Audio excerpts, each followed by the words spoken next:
alma é diferente da palavra do Espírito. No Velho Testamento é nefesh, e no Novo Testamento é psique. Psique de psicologia, de mente. Portanto, a alma é a vida física, mas imaterial, porque você não pega o pensamento. Portanto, a alma é a sede do seu intelecto, da sua inteligência, da sua vontade, dos seus pensamentos. Amém? Das suas lembranças, das suas emoções. Tudo isso acontece na alma. A alma, aliás, quando no Novo Testamento, muitas vezes lá no final do livro de Apocalipse, quando fala de 1/3 dos animais que vão morrer, né? A gente lê assim no Apocalipse, lá está escrito 1/3 das almas, inclusive dos animais, porque é uma porção material. Diga assim: alma é o que o cérebro faz. Agora, hoje não há dúvida para os médicos, os cientistas, que ninguém pode ter uma vida saudável se não tiver uma mente saudável.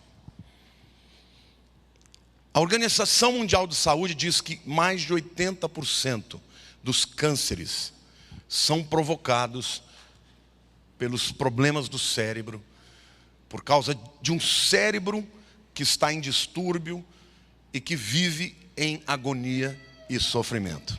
Ok? Então, eu quero começar a pregar para vocês e mostrar como o primeiro segredo que a gente precisa entender para ter uma alma sarada é entender que ela tem que estar em submissão ao Espírito Santo. Nós vamos começar a ler o texto de João, capítulo 12, versos 24 a 27. Aqui Jesus dizendo, né? Em verdade vos digo, se o grão de trigo caindo na terra não morrer, fica ele só, mas se morrer, produz muito fruto. Quem ama a sua vida, no original é alma, perdê-la. Mas aquele que odeia a sua vida, mais uma vez no original é psique, alma. Aquele que odeia a sua vida neste mundo, preservá-la-á para a vida eterna. Se alguém me serve, siga-me, e onde eu estou, ali estará também o meu servo. E se alguém me servir, o Pai o honrará. Agora está angustiada a minha alma. E que direi eu? Pai, salva-me desta hora. Mas precisamente com este propósito vim para esta hora. Aqui você vê claramente Jesus Cristo dialogando com a sua própria alma. Porque ele está entrando em Jerusalém no domingo de Ramos. Quando ele entra em Jerusalém, a multidão começa a aclamá-lo. Bendito o que vem, o filho de Davi, Hosana. Literalmente, os judeus estavam com os ramos, né? Esse é o domingo de Ramos, dizendo: olha aí o Messias, ele está entrando em Jerusalém.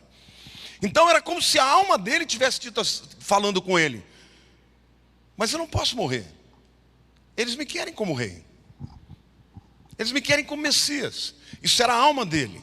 E o Espírito dizia: mas você veio para morrer, você não veio para ser o rei deles agora. Então ali existe uma batalha, uma luta que todos nós enfrentamos. Quantos de vocês já tiveram lutas no interior? De ter vontade de fazer uma coisa e o Espírito dizer: isso não é de Deus para a tua vida. Sim ou não? É essa luta que Jesus enfrentou, a começar na entrada triunfal, mas que teve o ponto culminante lá no Getsêmani, quando ele literalmente fala: Pai, se possível, se tem outro jeito, afasta de mim esse cálice. Contudo, não seja feita a minha vontade, mas a tua vontade. Jesus submeteu a sua alma ao seu espírito. E por isso ele cumpriu o chamado que Deus tinha para ele. Todos nós enfrentamos durante a vida toda essa guerra entre o espírito que conhece a vontade de Deus e a alma que deseja muitas vezes escolher os seus próprios caminhos, que tem as suas próprias razões, que tem os seus truques, as suas sabotagens. A alma engana, ela faz a gente pensar que estamos querendo uma coisa e na verdade ela está nos sabotando, porque a alma tem as suas próprias razões. E ninguém pode ter uma vida plena se não tiver uma alma sarada. E o primeiro segredo para uma alma sarada é, de fato, uma alma submetida ao Espírito Santo de Deus. Amém? Eu quero mostrar aqui hoje, neste tema, nesta mensagem, 3 verdades muito importantes que precisamos conhecer sobre a relação da alma com o corpo e também com o Espírito. Em primeiro lugar, Deus, quando o indivíduo aceita a Cristo, Ele dá o Espírito Santo para todos nós. E este Espírito Santo influencia a nossa mente, a nossa alma, aquilo que nós pensamos, acreditamos e decidimos. Amém? 1 Coríntios capítulo 15, versículo 45 diz o seguinte: pois assim está escrito, o primeiro homem, Adão, foi feito alma vivente, ou mente vivente. O último Adão, porém, é espírito vivificante. Aqui Paulo está dizendo o seguinte, que Adão, o primeiro homem, ele recebeu de Deus essa porção de vida e uma mente. Mas o segundo Adão, que é Jesus, ele não recebeu a vida de ninguém. Ao contrário, é ele quem dá a vida. Então, Paulo deixa claro que quando você recebe o Espírito de Deus, você recebe a porção de Deus, a essência de Deus, a pessoa de Deus na sua vida, e é Ele quem vai fazer o trabalho de restaurar o que o pecado destruiu. Porque o que aconteceu com o ser humano, no momento em que ele rompe com Deus, ele deixa de ter a segurança. Ele passou a conhecer sentimentos e emoções que até então ele não conhecia. Medo, dúvida, culpa, raiva, ira, ódio. São sentimentos que na verdade são distúrbios provocados na sua mente, no seu cérebro. E antes da gente ir um pouco adiante, eu preciso dizer para vocês o seguinte: quantos aqui sabem, eu já preguei uma série sobre o cérebro, eu preciso recapitular algumas coisas. Você sabia que quando você pensa, para que você possa pensar, no seu cérebro, os neurônios se ligam, tem conexões, através das sinapses, eles constroem estruturas de pensamento. Quando eu comecei a estudar sobre isso, e li diversos livros de neurologia, eu descobri coisas maravilhosas. Por exemplo, quando você aprende a andar de bicicleta, porque de repente você sobe e não consegue andar, e você vai tentando, de repente você aprende a andar de bicicleta, e todo mundo diz, isso é que nem andar de bicicleta. Uma vez que você sabe para o resto da vida. Sim ou não? Porque no seu cérebro, em algum lugar específico, você construiu estruturas de pensamento físicas. Tem formas, inclusive, onde o aprendizado de andar de bicicleta fica ali armazenado para o resto da vida. E assim vale para tudo.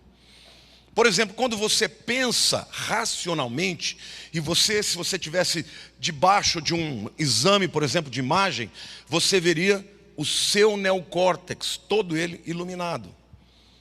Porque a razão está aqui na frente. Quando você tem emoções mais profundas, como por exemplo, a sexualidade, paixão, é a área do sistema límbico, que é uma área mais primitiva.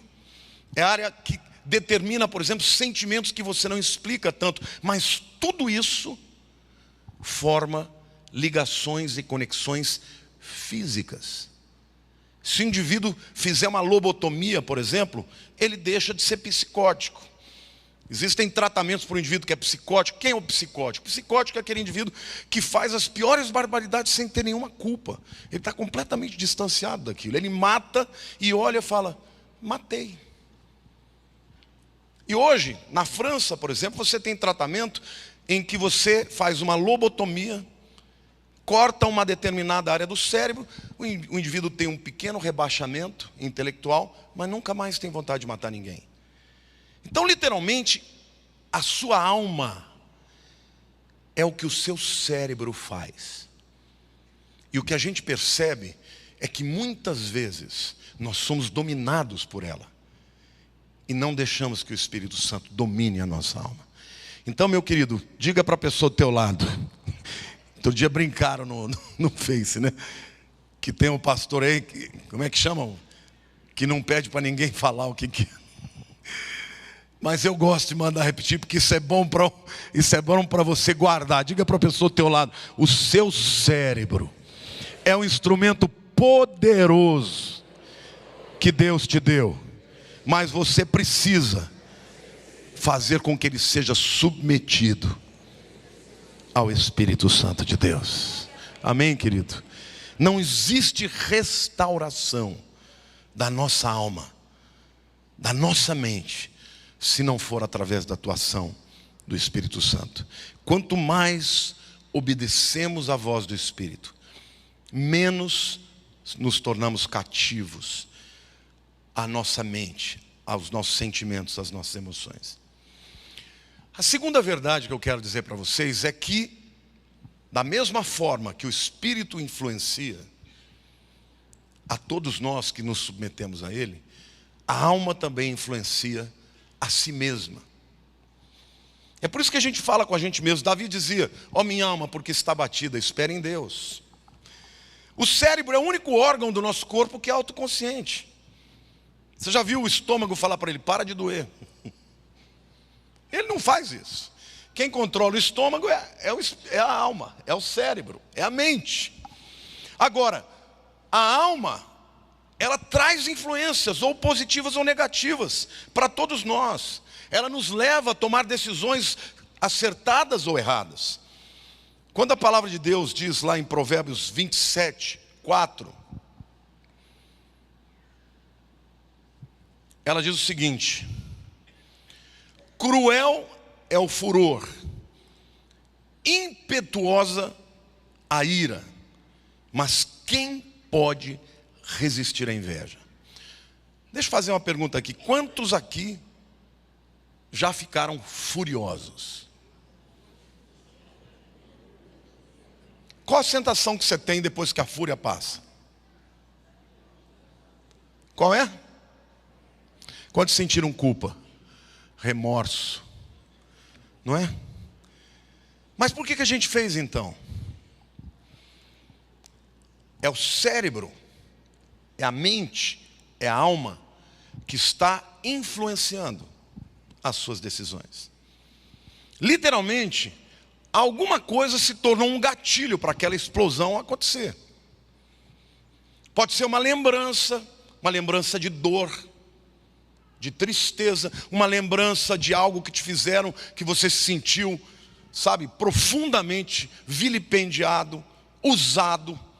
E aí naquele momento você responde. O teu cérebro vai, o sistema endócrino vai secretar alguns hormônios com uma adrenalina que vai jogar a partir do seu coração para todo o seu corpo aquela energia para você reagir, para você se tornar violento, para você explodir, para você se defender. Cruel é o furor, a Bíblia diz. Quem que determina isso? A alma, a mente. Alma e mente são a mesma coisa, tá? Depois ele diz impetuosa a ira. Quantos aqui já se iraram? É possível passar a vida inteira sem se irar? De onde vem a ira? Do cérebro, da mente, da alma.